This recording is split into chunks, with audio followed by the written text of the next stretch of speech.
O secretário de Segurança Pública de São Paulo, Guilherme Derrit, preparou um projeto de lei que prevê a implementação de novas regras para a aposentadoria compulsória na Polícia Militar. Se aprovada, a medida deve mandar imediatamente para a reserva cerca de 40% dos coronéis. A medida é vista por integrantes da Polícia Militar e por especialistas de segurança como uma nova ofensiva contra o grupo de coronéis que resiste ao avanço e reforma na Polícia Militar de São Paulo. Acácio, eu quero começar com você esse tema porque, de alguma maneira, isso gera uma divisão na polícia. A gente não tem como esquecer que o Guilherme Derrit, ele é um capitão da polícia, né? Reformado, claro, ele se torna inativo quando assume o cargo de deputado, que era deputado federal, mas não deixa de ser um capitão da polícia. E agora comandando os seus, até então, superiores hierárquicos, né?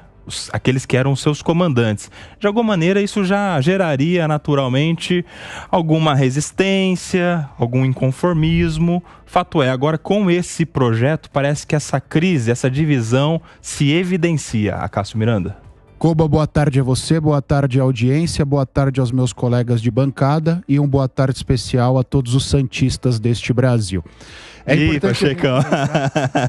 importante a gente lembrar que as carreiras militares, por força constitucional, são regidas pela hierarquia. É um dos princípios regentes das carreiras militares. E você bem disse, os coronéis, a rigor, são superiores hierárquicos dos capitães. E no momento em que o capitão vira secretário de Segurança Pública, é óbvio que isso gera um mal-estar na corporação.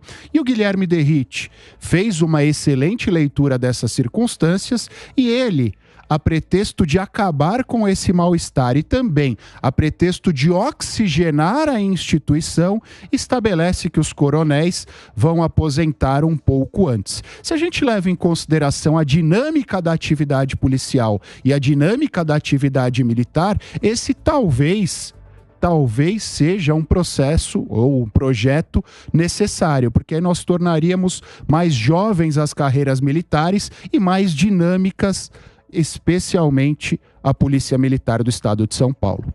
Como é que você vê, Pacheco, essa ideia, esse projeto pode mandar 40% dos coronéis imediatamente para a reserva? Quando nós tivemos um capitão mandando em general, não deu ruim. Foi muito ruim. Não foi bom. Então, concordo aí com a Cássio que a questão da hierarquia é basilar nas carreiras militares. Agora, me parece que o Derrit, ele está, na verdade, ele está politizando cada vez mais a Secretaria de Segurança Pública, indo de encontro a um desejo de tornar a Secretaria de Segurança Pública um órgão absolutamente e indiscriminadamente repressivo a despeito do que foi feito em Santos. Essa matança que só tem paradigma no massacre do Carandiru.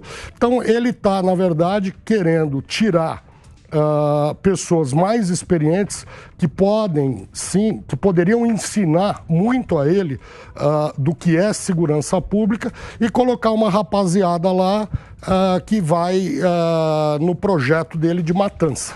E aí, Diego, mas por outro lado não faz parte também de uma oxigenação dos postos de comando da polícia?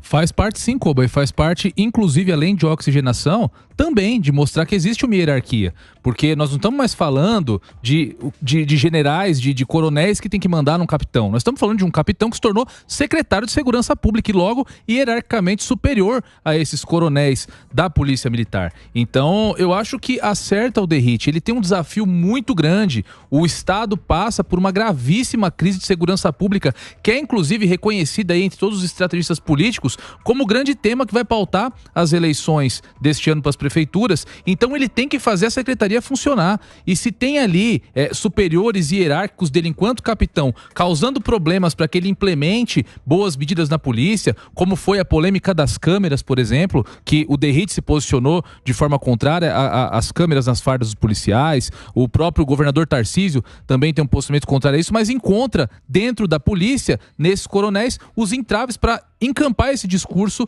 anti-câmeras. Então, eu acho que acerta o DERIT ao oxigenar, sim, a Secretaria de Segurança Pública e conseguir, dessa forma, implementar o seu plano, que, ao contrário do que disse meu amigo Pacheco aqui, com todo respeito, está mostrando excelentes resultados. Mais de 1.000 prisões, entre mais essas 1.000 prisões, 400 e tantos foragidos da justiça, toneladas de drogas apreendidas, armas apreendidas na Baixada. Então podemos dizer que a gestão do DERIT à frente da segurança pública até então é um grande sucesso. E muita população pobre, preta e periférica sendo morta indiscriminadamente. Pacheco. E lembrando que 73% da população paulista é a favor das câmaras nos uniformes dos policiais.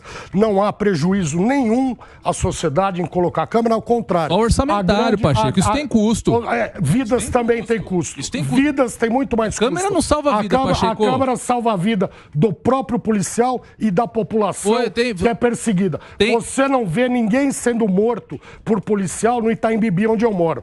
Na periferia, sim. Pacheco, é claro que a gente tem que repudiar, nós temos que repudiar quando a polícia comete excessos, mas para isso a polícia é julgada inclusive por uma justiça especializada, que não tem nada de corporativista, que pune muito rigorosamente o policial militar. Ninguém tá aqui pregando abuso. Se é polícia, mas fato polícia julgando polícia. Se um policial tem contra ele na rua uma arma apontada para ele tem que responder a isso. E essa foi a circunstância da grande maioria dessas mortes que infelizmente aconteceram na Baixada. O ministro Lewandowski deu uma lição mortes agora ao prender os dois foragidos lá da prisão sem dar um tiro.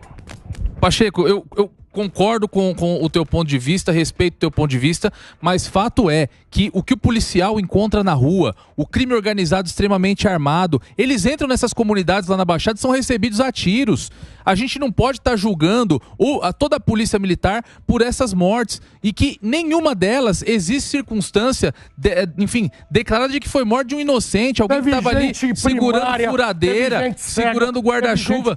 É só gente que apontou a arma pro policial. Não é verdade. E nesse ponto, a pessoa que aponta uma arma pro policial, inclusive, os principais estudos a respeito de segurança pública no mundo, nem chamam isso de letalidade do policial, chamam isso de suicide by cop, que a pessoa que aponta uma arma para um policial tá ali cometendo um suicídio. Então essa reação da polícia, que infelizmente acaba com a morte dessas pessoas, infelizmente é uma reação necessária. Ou é a vida do policial que está entrando na favela, que está entrando na zona de risco, ou é a vida dessas pessoas que optam por confrontar a polícia no momento de uma operação. Eu não estou aqui defendendo o bandido, eu estou aqui defendendo a população honesta e trabalhadora que é vítima dessa política errada e criminosa do secretário DERIT. Vamos ouvir o Guilherme Mendes também. Bem-vindo, Gui.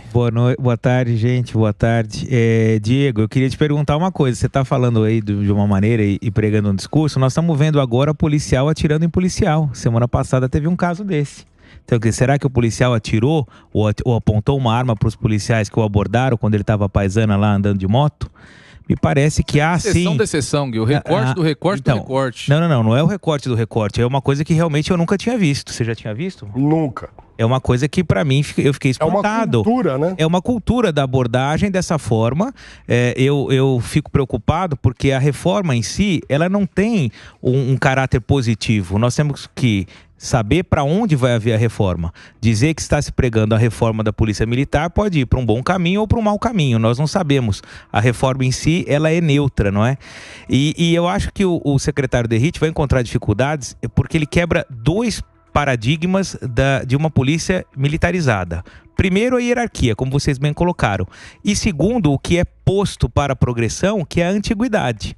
Na medida em que você vai colocar na reserva um contingente bastante significativo de policiais experimentados, policiais que viveram diversas ocorrências, diversas situações, você vai estar levando para fora da corporação uma expertise que poderia, sim, ao meu ver, ajudar nos melhores rumos da tropa. E além de tudo, tem um outro fato, né? Essa questão da aprovação, como está sendo colocada, eu acho que fatalmente vai ser questionada a sua constitucionalidade e eu tenho as minhas dúvidas se isso passa. Querer dar uma canetada para aposentar metade da tropa, eu acho algo muito temerário.